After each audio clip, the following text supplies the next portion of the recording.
Hello, everyone, and welcome. My name is Audrey Clavijo, and I'm really happy to be here with my two project partners, Elan Seideman and Martha Walker, and also to represent Mar El Camino de Costa Rica, our project partner. We couldn't have done it without Dr. Conchita Espino and Donnie Smith-Navarro's help. To start, we wanted to acknowledge that today we are standing on the land of traditional and ancestral homelands of the Arapaho, Cheyenne, and Ute nations. And we also want to acknowledge that in Costa Rica, the original people where we were placed are the Bribri and Cabecari people. We also want to thank our committee for being here, Dr. Sagas, Dr. Cavalier, and Dr. Briere, and Dawson for all of his tech savviness, and all of you for your ongoing support while we've been hiding doing our thesis for so long. And like Dawson said, the title of our project today is The Viability of Collaboration as a Tool to Promote Rural Ecotourism Businesses on El Camino de Costa Rica. And hopefully all of that will make sense in due time. I do want to mention that there were three overarching products of our project. The first being a thesis incorporating the second two, but also including an introduction and methodology chapter. And then a report to Mar, the executive summary, which gives recommendations and suggestions for the future. And the third is a manuscript that we hope to get published into a scientific journal. So Martha's going to go through the agenda. This is a quick debrief of what we're going to be talking about today. So first, we're going to give you a little bit more detail on the research context, as well as introduce you to La Asociación Mar. And then we are going to talk about what's been written in the academic literature about the relationships between ecotourism and collaboration. We will then talk about our research methods, as well as our research findings, and then we'll delve a little bit more into depth with our discussion and recommendations for the future. Then we'll finish off with individual reflections. So first, who is Asociación Mar? Asociación Mar is a Costa Rican-based nonprofit with the mission to increase ecotourism and rural development opportunities throughout the rural central region of the country. By show of hands, who's been to Costa Rica? Okay, so many of you. Think about maybe where you were placed in Costa Rica. Were you along the coastal regions, or after San Jose, did you leave the central area? To address this central area rural community, Mar, which means sea to sea, created a trail that's 280 kilometers long, going from the Atlantic to the Pacific. By doing this, they link 23 rural communities, and it takes 12 to 16 days for the average hiker to hike through all of the communities. They use a network of existing paved roads, trails, and unpaved roads to go from community to community. Oh yeah, they also go through a bunch of life zones, which makes it a really popular destination. So people can see a lot of different parts of Costa Rica.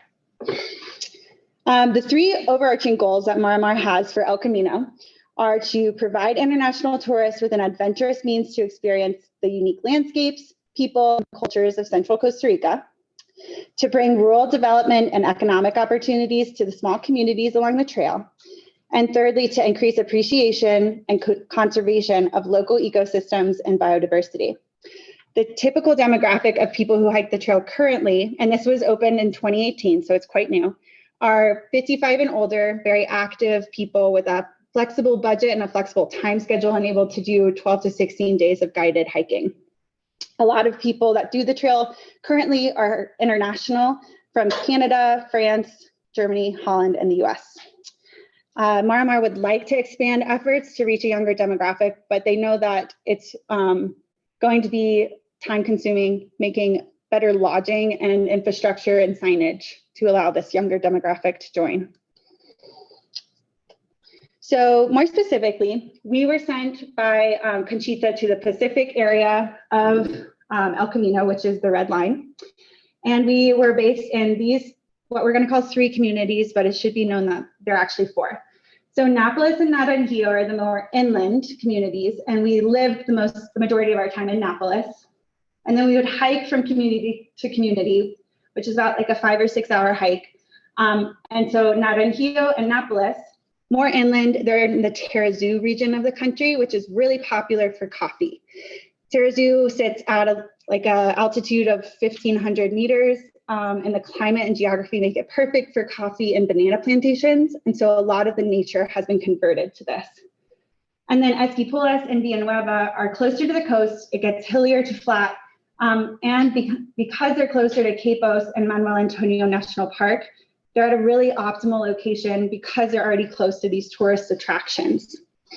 It should also be noted that in 2020, the Observatory for Economic Complexity reported that coffee represented almost 3% of Costa Rica's total exports, valuing 363 million USD in 1 year. So a lot of people inland do that kind of business, whereas closer to the coast, a lot of people commute to the coast for service industry jobs. So diving in a little bit more deeply, Nápoles, to your left, was the community where we spent the most time. We had 9 participants in this area, and this village is about 80 households. It's in that Tarrazú region, and it's 15 kilometers from the nearest large central town. Naranjillo is quite similar to Nápoles, also in that Tarrazú region, but they're 30 kilometers from the nearest town. We had 8 people involved, which is incredible because there's only 15 households in this area. And I did note the average monthly income, so 500 USD for Nápoles and 300 for Naranjillo, and that's mostly in the coffee agricultural business. And then for the last clumping of Esquipulas and Villanueva, we had 6 participants from this area, and we clumped them because they're so close together, but they are quite different. Esquipulas is much smaller, whereas Villanueva is much larger, and they're 15 kilometers from the nearest town, which is Capos, and their income is a little higher, like I said, probably due to the service industry jobs. It should be noted that Nápoles and Naranjillo, being in a mountainous region, it really requires a 4x4 vehicle to get most places, which can be difficult, especially in the rainy season due to mudslides. And also that these 2 communities have very limited access to internet, higher education, healthcare, food, whereas Esquipulas and Villanueva are a little bit closer to all of those resources. So when we first arrived in country, I think all of our parents were a little concerned because we did not have a plan. Essentially, that was the plan, to go there and to figure out what the people needed and use a bottom-up approach to figure that out. And so we started by just having conversations over coffee. And Donnie Smith Navarro was essential for this. He was our guide and our trustee leader. And in the beginning, he helped us a lot with our Spanish. But through these conversations, we learned about the inter-community dynamics, community norms, the importance of family, and generally we were there to just build trust and make sure people knew that we were there as scientists and hoping to be non-extractive, hoping to work in partnership with the community members. After these initial conversations, we put our heads together and thought about what we had seen and observed. We realized there was a lot of repetition of services. Most ecotourism businesses along the trail were offering pretty much the same thing, which was mostly lodging, food, maybe a coffee tour. But by the time people have reached the Pacific section, because most people go Atlantic to Pacific, people were tired and trying to just get it over with. So we were thinking about how can people diversify services and provide something these tourists just can't go without before leaving Costa Rica. We also saw a desire to increase entrepreneurial skills, especially being able to speak English in order to communicate and engage with tourists. And like I said, this region is at an earlier stage in development, which is why Conchita had us go there. And this led us to having informal interviews. So typically conversations just with some questions pre-planned. And through these informal interviews, we saw that there was a lot of conflict and tension between community members and also between people within different communities. But there was also not very much communication. People didn't really talk to each other. At the same time, people had a lot of pride for their space in their country. They really wanted people to come see where they lived and their rural communities. And there was a lot of motivation to see their businesses succeed.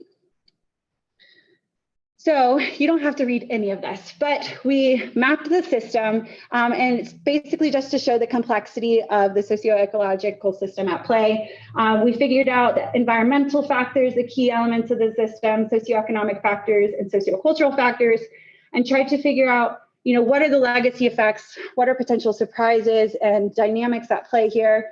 Of course, Costa Rica has a legacy of colonialism, which is definitely still apparent in their culture. We talked about how coffee is so important to the culture and location. In the red, you can see different types of feedback loops. So you don't have to study that, but that helped us understand where we were going with our questions. And so we figured, we've heard all of these different things. People really want to see their businesses succeed, and how can we assist in that? We also saw that people weren't talking to each other. How can we help that? So we came together and decided collaboration might be the best means to get people together, talk about things, diversify services, innovate ideas, etc. But we also didn't know if that was a viable option, if it would work, if it was culturally appropriate. And so we decided to use a case study kind of model to figure out the challenges to collaboration between ecotourism businesses and the communities along the Pacific section of the trail. That was our overarching research question. So now that we had that, we could create our sub-questions. For example, what benefits do people gain from collaborating? Secondly, what elements are needed to develop and maintain a sustainable collaborative that will exist after we're gone? And these would be our suggestions to Maramar for the future. And then lastly, what are viable participatory and decolonizing research methods that we can look at this research question? Oops. So we had three main aims for our research.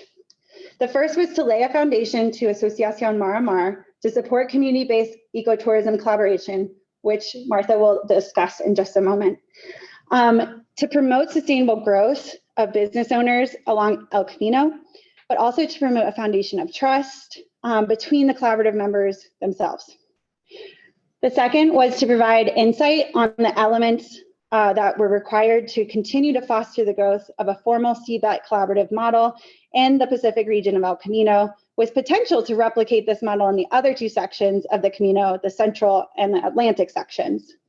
And then lastly, we hope to assist future research programs in conservation throughout Central America and potentially beyond by giving a real-world example of a collaborative CBET project with decolonizing research methodology and participatory place-based approaches, which Elan will describe more.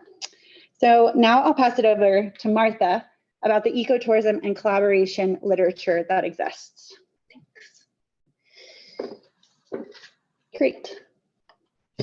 So since the 1920s, Costa Rica has earned the reputation as one of the premier ecotourism destinations in the world, welcoming an average of 1 million ecotourists per year, which is equivalent to about a fifth of the country's national population. This graph on the right demonstrates the country's exponential ecotourism growth, with that sharp decline you see being caused by the pandemic in 2020. The country offers numerous amenities and landscapes that make it a top choice for tourists. Extremely friendly people, a relatively stable democratic government, impressive infrastructure, and one of the highest standards of living in all of the countries in Central and South America. The country is cited as a model for finding harmony between conservation, community development, and economic growth. Throughout Costa Rica, many ecotourism activities occur within communities that are either inside or adjacent to parks and protected areas, which means that ecotourism is directly linked to the livelihoods of local people. This emphasizes how important it is for ecotourism to develop sustainably and without having negative effects on communities. Unfortunately, the literature shows a strong correlation between an increase in ecotourism ventures and foreign capital, causing a decrease in local community involvement and autonomy. Ecotourism, collaboration, and community-based ecotourism, which we will refer to as CBET, share overlapping goals, and when integrated together, have the potential to provide communities with socioeconomic livelihood benefits.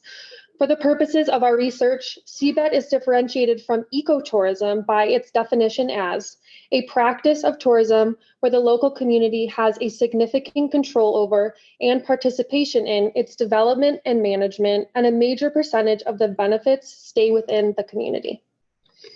Ecotourism has been shown to both help and hurt communities based on case studies from around the world. In some instances, ecotourism has been shown to neglect community well-being by excluding local viewpoints from decision-making. It has also been shown to lose principles of environmental and cultural conservation. In other case studies, however, it's been shown to empower communities if it's implemented strategically and with community voices at the forefront. For ecotourism to be successful, many scholars have argued that there must be a high level of community participation and control, hence the importance of community-based ecotourism. Increased stakeholder participation can also increase the chances of stakeholder conflict, however. So to combat some of these challenges, scholars point to the importance of utilizing collaboration as a tool in CBET initiatives to mitigate conflict and increase community involvement and autonomy.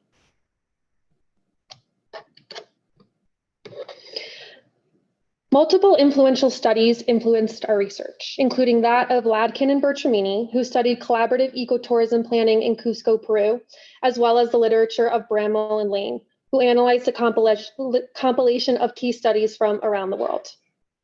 From these authors and others, we learned what is known about collaborative ecotourism, such as the following benefits and barriers.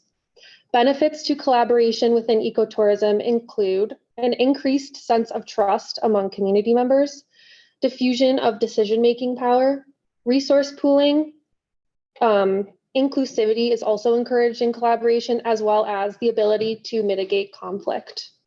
Challenges include overcoming historical mistrust within communities, individual power struggles outweighing collective opportunities, the lack of a trained facilitator, as well as intra-community conflict and difficulty organizing collaborative meetings. So where does our research fit into all of this? What a review of the literature also told us is what is missing and where the gaps are. So the use of collaboration as a tool for conservation and community development is still relatively new in the field of ecotourism. Of the relevant studies conducted, many have a broader focus on public and private stakeholder engagement and do not provide in-depth exploration of community perceptions, which are arguably the most important, as community members are those who will be most affected by ecotourism projects. We believe that more information is needed on the dynamics of intra-community stakeholder collaboration if it is to be considered an effective tool. Also, many published studies are retrospective in nature and do not address stakeholders' perceptions of collaboration before projects start. Our research addresses these gaps by assessing the effectiveness of inter and intra-community collaboration in the CBET process, while exploring community member perspectives towards collaboration as a feasible approach to improving local ecotourism initiatives. Our study included collecting baseline data through surveys and informal interviews before moving forward with formal research to ensure that community members were interested in moving forward with this topic. Within the literature, we thought this particular quote by Mboya et al. Was particularly relevant to our research. And it states, "Collaboration is a step toward effective co-management, for without basic communication and agreements on larger goals, people cannot work together to achieve conservation." And I'm now going to pass it to Elan, who's going to talk more about our research methodologies. All right, yes. So before we get into that, we're going to talk about positioning ourselves in this research study. So calls for greater reflection in all phases of social science research are becoming more standard in the field today. And so as such, we sought to implement reflexive practices throughout all stages of this research to ensure the safety and cultural sensitivity of ourselves and participants in this. Now, all of us grew up in and identify with white middle-class culture here in the United States of America. However, we did arrive in Costa Rica with our own levels of understanding of Latin American culture, having lived for extended periods of time in different Latin American countries ourselves. In addition to that, two of us also grew up with parents from South America. Audrey's father is from Bolivia and my mother grew up in Brazil. And in addition to that, we also took advantage of the benefits of having a mixed gender research team in bridging relationships with individuals in a relatively conservative community where it might not always be appropriate to have isolated mixed gender interactions with individuals. Each of us came to this research with our own individual backgrounds and experiences that certainly played a role in helping form the research design itself. Martha has had experience in environmental science education. Audrey has spent a couple of summers conducting social science research in Native Alaskan communities. And I have had experience in developing leadership development curriculum in the past. All three of us are university educated, which lends us towards a bias of using the scientific method to document and collect knowledge, as well as specifically from our conservation leadership program, giving us a bias towards using collaboration as an effective tool to solve problems in the world.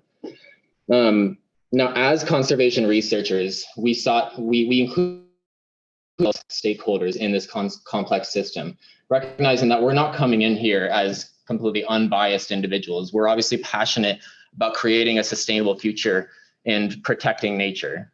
But in recognizing our own values and our own biases, we sought to document and recognize the values and desires of the participating communities in the study, and to place those values at the center of this research over any values that we might be entering the communities with.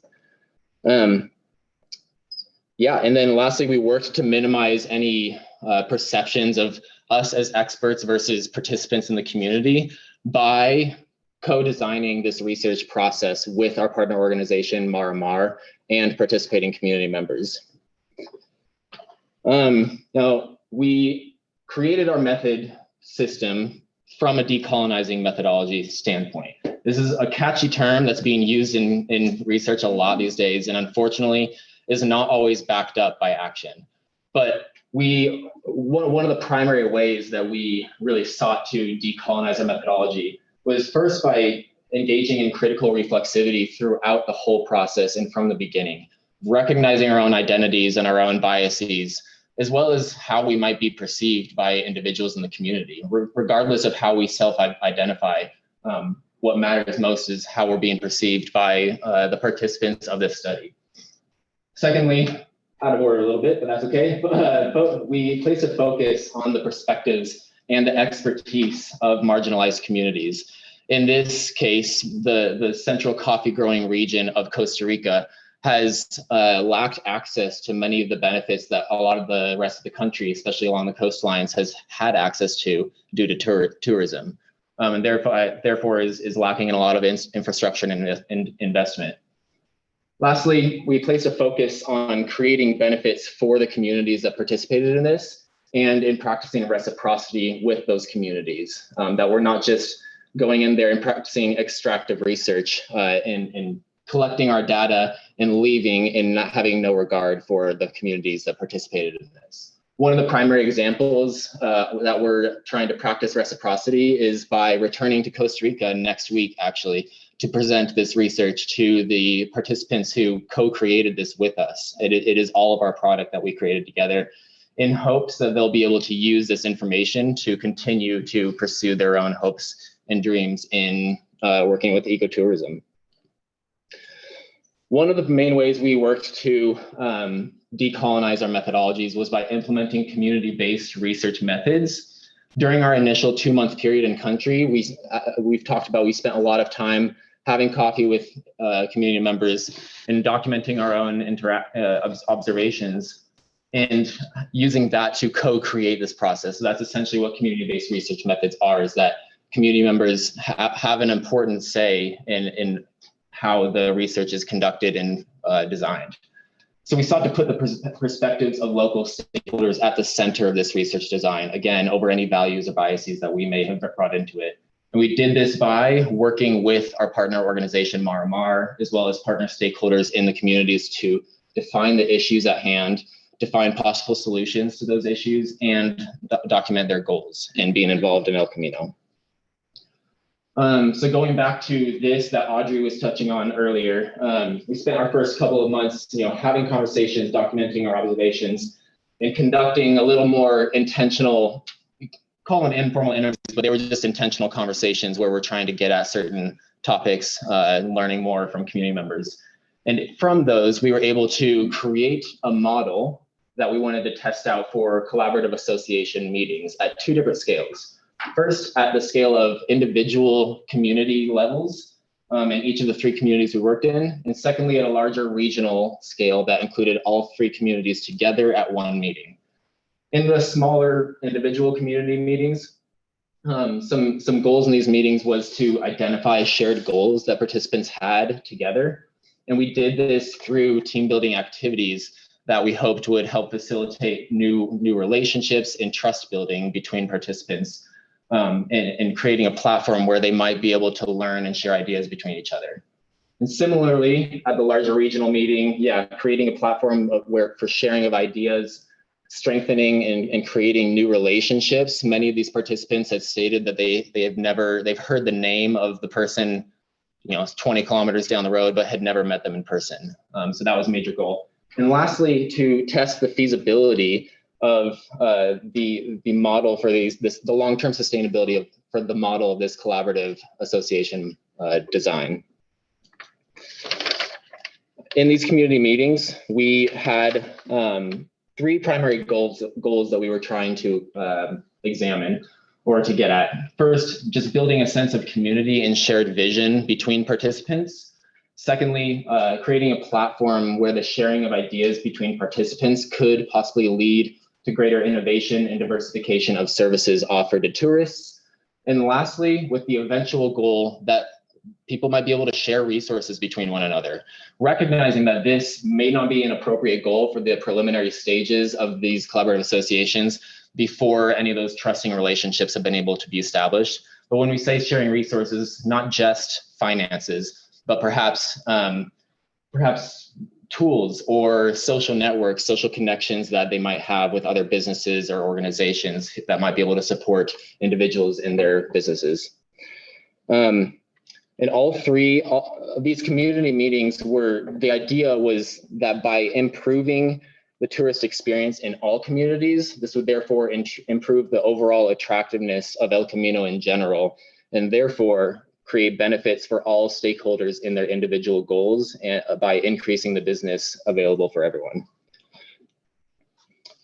So in our community meetings, we prepared written scripts to maintain consistency between meetings. We also co-facilitated each meeting with a local research partner, the majority of meetings being co-facilitated by our friend Donnie Smith Navarro here, as well as another woman named Elizabeth de Valle, who helped with one of our other meetings. And we cannot overstate how grateful we are to those individuals. We really could not have done this research without them.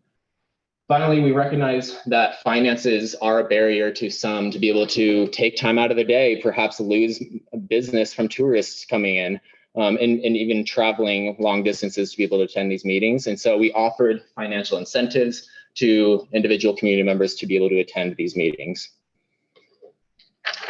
Another way we sought to decolonize our methodologies was by implementing participatory research methods into our research design. Participatory research methods, meaning that participants are gaining benefit simply by participating in the research itself, as opposed to, again, extractive research styles of coming in, collecting our data, and having no regard for the well-being of the participants and communities. So in the design of our research, we created it with the goal of creating the following benefits for community members, including building relationships and trust between one another, influencing peer facilitated learning that could occur, innovation of new entrepreneurial ideas, and then lastly, a general empowerment of community members to be able to solve problems collaboratively. Our sample, we contacted all ecotourism businesses that were in these 3 communities that were working with El Camino de Costa Rica. We received a list of contacts of these businesses from our partner organization, Asociación Mar a Mar. In total, we contacted 27 individuals and 23 agreed to participate. The idea was that we wanted to create a core dedicated group of individuals that could come on board and help create the vision for these collaborative associations And from there, in the future, have it grow out to other community members and creating benefits for the community as a whole, not just an exclusive club of people who happen to be connected with El Camino de Costa Rica. Our research had several limitations, including time, geography, and resources. Time being that, as anything, we only had a certain number of weeks in country to be able to document our preliminary observations, create these research design, and then implement that research. And geography and resources, we were in a very rural area with limited infrastructure. And so without access to a 4x4 vehicle, our only way of contacting or talking with people face-to-face was to walk 6 hours to the next community, and from there to walk another 6 hours to the next community. And so it took a lot of logistical planning. It wasn't as easy as coming up with a plan for the day and doing it that day. You had to plan a few days out for anything. Our data collection examined barriers to collaboration, requirements for future collaboration to occur, as well as examined the potential for future resource sharing, again, having this be a future goal in later, more mature iterations of this collaborative association, once those trusting relationships are more established. And lastly, it sought to examine the effectiveness of collaborative meetings themselves, both in addressing our research questions generally and in creating an effective collaborative platform for future collaborative associations to continue in these meetings of study. For our data collection, it all occurred over the course of 5 weeks. We were in country for 4 months, but our data collection happened in 5 weeks. And we used a mixed methods approach. The first being, we conducted surveys at each meeting itself that use a variety of Likert scale questions, choice rank, and open-ended questions, and address the potential interest in collaboration by participants, needs that they have for their business, such as resources, as well as demographic data. Next, we also conducted semi-structured interviews within 10 days following each meeting. In these interviews, participants were asked about their general feedback of the meeting structure itself, feelings or concerns about working with their neighbors, and then future ideas and thoughts on collaboration in general. And lastly, in each community meeting, we had participants complete some activities that not only provided us with helpful written data, but also hopefully was providing benefits for them by doing the activities themselves. So one great example being that in the individual community meetings, we had participants write on sticky notes their hopes for being involved in El Camino on one side and place them on a piece of paper. And on another piece of paper, writing their concerns or worries about being involved in El Camino or working with neighbors, place them on another. We then had them sort those into themes themselves. Again, using participatory research methods, having them conducting this research with us. And we were then able to facilitate a conversation from there about recognizing their shared hopes in being involved in Camino and their shared concerns. And from there, being able to come up with a shared vision or goal to work towards as a community. And from there, we're going to move on to research findings with Martha. Great. Okay. So our first finding highlights this comparative bar graph that you see here, which shows results of 2 different surveys. On the left, you see participant responses from a short survey each person took before the small collaborative meetings. And then on the right, you see participant survey responses immediately after the large regional collaborative meeting. The survey question asked community members to rank their top 3 priorities for reaching their goal of having successful ecotourism businesses. Options that they could choose from included being part of a collaborative, living and working in a supportive community, learning to speak English, and having access to more financial resources. Top priorities are shown in red, second in orange, and third in light pink. So this graph tells us many things, but what we found most interesting is the shift from an initial low prioritization of being part of a collaborative, demonstrated by this dark red bar here, to the topmost priority after the large collaborative meeting that you can see here.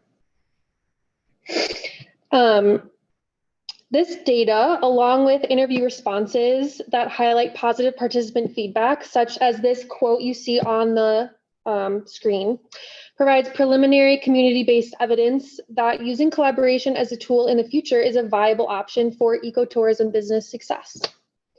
We also want to point out that living and working in a supportive community decreased as a priority from the small to the large regional meeting, as you can see here and over there. Possibly because participants felt that after the meeting, they in fact were part of a supportive and like-minded Maramar community.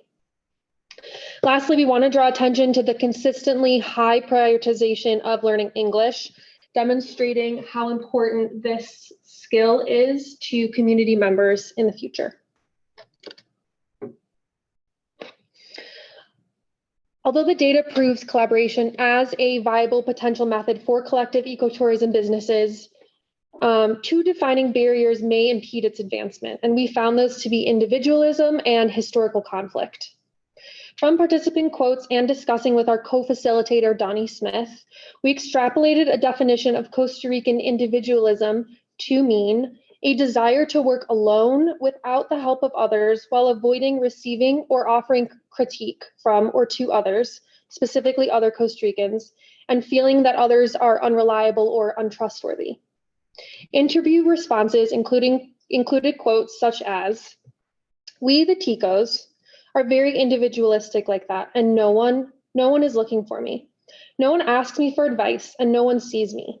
Me neither. In other words, we all work trying to survive, but on our own.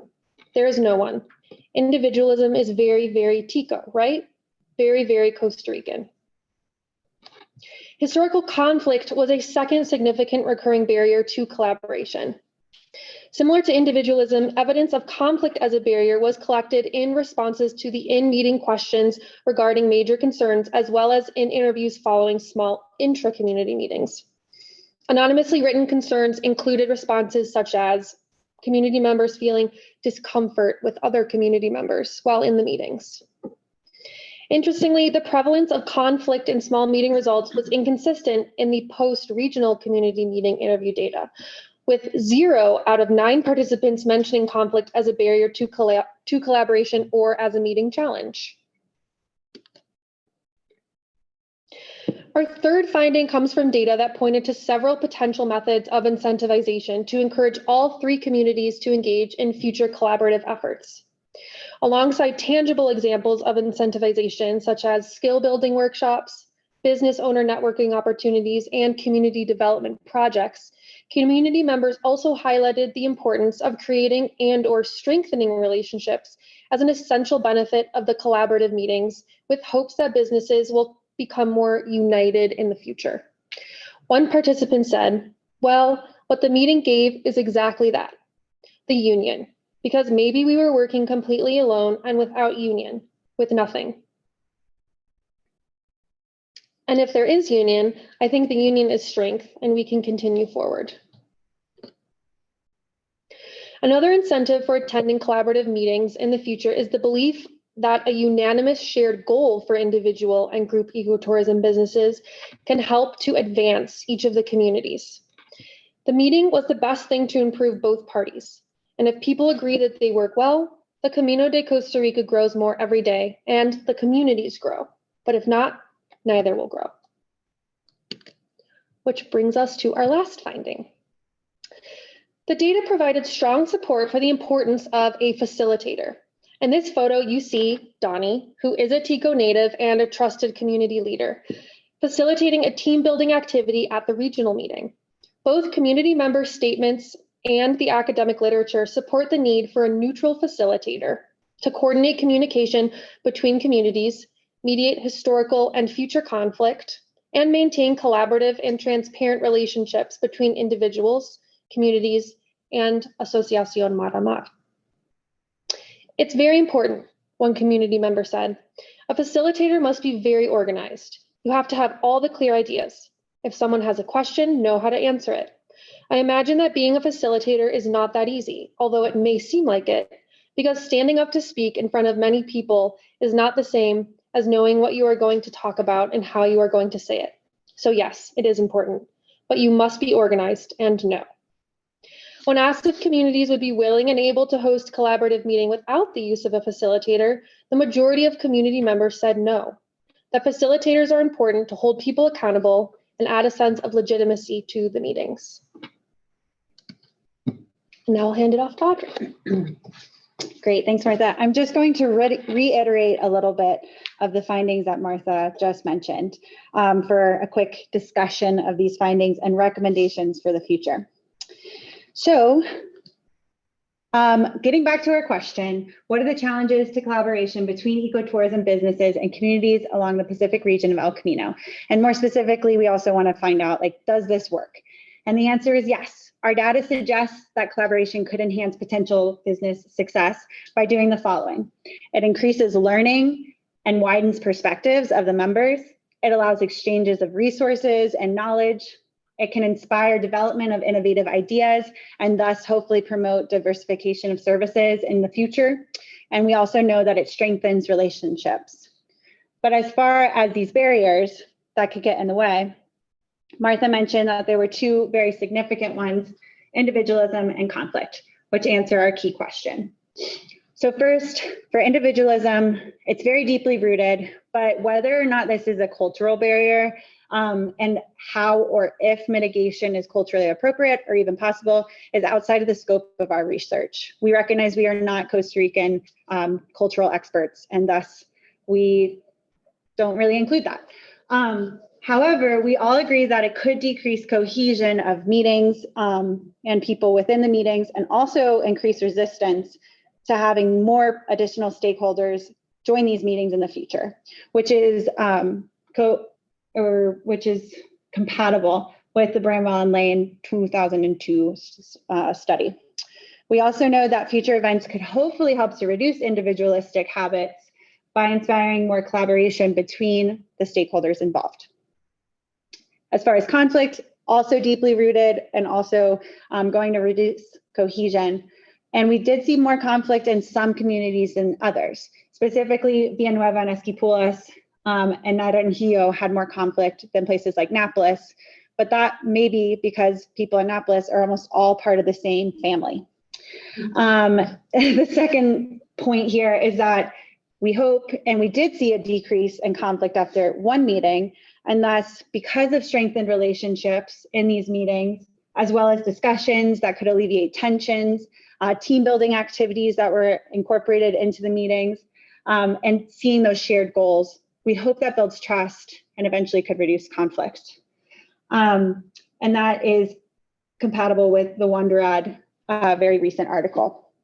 So we realize our big needs. We need time, we need patience, we need trust building, but all of that takes more meetings, and all of that also takes hiring a neutral facilitator to guide conflict mediation, to guide more meetings, to organize these events. So we built an executive summary for Mar with several different suggestions, some that we're speaking to right here, but also one that will kind of come out as a left field ball. But I'll quickly mention number 3, the advancement of quality control and safety measures for funded community projects. That one's kind of in left field because we did do two kind of aspects of this research, one for the academic part in our manuscript, which we have been talking about, and another just based on more observations and informal interviews, which is where that comes from. As far as the other two suggestions we have for Mar, first is a continuation of these collaborative meetings with incentivization. We think it's really important that people continue this participatory approach and potentially using English lessons or community development projects could increase interest and consistency of people showing up. So like Martha showed on the graph, skill building and English especially was so important and remained important after both meetings. So something where people are collected for a half an hour for English lessons and then half an hour for community member discussion could be a really great incentive. Similarly, people wanted to see the beautification and advancement of their communities.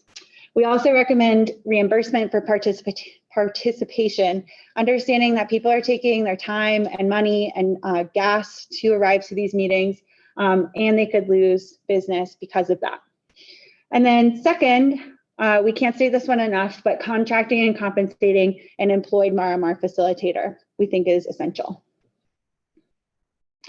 So finishing up with our individual reflections, I'll start. Since leaving the Amazon in 2018, I've been really anxious to return to a tropical rainforest to experience nature and all of its beautiful shades of green and that misty smell of cyclical life. And so when we decided to go back to Costa Rica, I was absolutely thrilled. I'd get to practice my rusty Spanish, I'd get to meet community members, and it was incredible. I can't wait to go back. And I'm really grateful for the experiences that we've had, thanks to Dr. Conchita and to Donnie Smith Navarro, who will be our trusty guide and a great friend forever. Coming home was really tough, and prioritizing non-money making activities like writing a thesis and doing this work was really, really tough as well. But overall, this whole project and this grad school experience has been one of the most enlightening and rewarding experiences of my life. And I thank my whole support network and all of you for being part of it.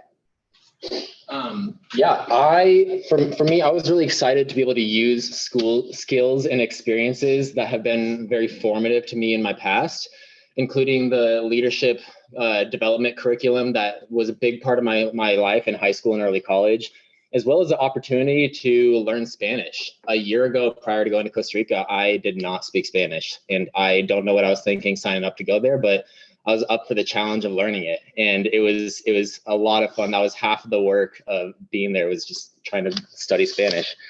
And I was also surprised by the amount of logistical planning that an academic research project involved. I guess I expected it to feel just like another semester of school going there, that it was gonna be really cerebral and like academic. And honestly, that didn't come until we were back in the United States and started processing our data and writing our paper. But while we were in Costa Rica, it was honestly a lot of just texting people and making plans and trying to figure out, okay, what are we doing 3 days from now? And lastly, I know, at least for me, I needed to reflect on what is our area of expertise. A lot of these issues are complex and have to do with like rural economic development theory, and none of us up here are economists. But what we are getting is a degree in conservation leadership. And so trying to come back to that of like, what is our area of expertise and what is within our ability to address in these communities? Spending 4 months with Costa Rican community members and working with Maramar was a true privilege. I learned invaluable lessons from diverse situations, like how to drink just enough local coffee to not have a heart attack, how to live a slower pace of life when it rains 20 hours every day, and how to maintain humility when community members, in the kindest way, told me my Spanish was así. At a time, I was patting myself on the back for thinking that I was fluent. I am so grateful to the communities of Nápoles, Naranjillo, Esquipulas, and Villanueva for creating this project with us. The greatest lesson I take away from these 2 years of being a CLTL student is that collaboration is one of the most valuable resources we can utilize to achieve resilient socio-ecological goals, and that community members and marginalized voices must be at the forefront of conservation initiatives. And thank you, everyone, so much.